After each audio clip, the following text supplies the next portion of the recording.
Nonoman Sunda, kamu pasti bisa.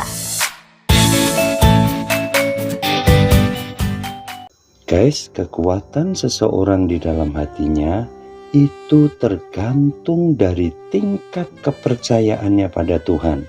Semakin dia bergantung sama kasihnya Tuhan, cintanya Tuhan, dan pertolongan Tuhan, nyalinya pasti nggak akan gampang ciut, nggak mudah putus asa, dan santuy dalam menghadapi masalah. Bukan berarti sombong, bukan. Tapi karena rasa percaya yang kuat, kalau Tuhan itu jauh lebih hebat, jauh lebih dahsyat. Jadi, pastikan harapanmu sepenuhnya kau taruh pada Tuhan, sehingga hidupmu akan kuat menghadapi masalah apapun dan pasti menang. Nonoman Sunda, kamu pasti bisa.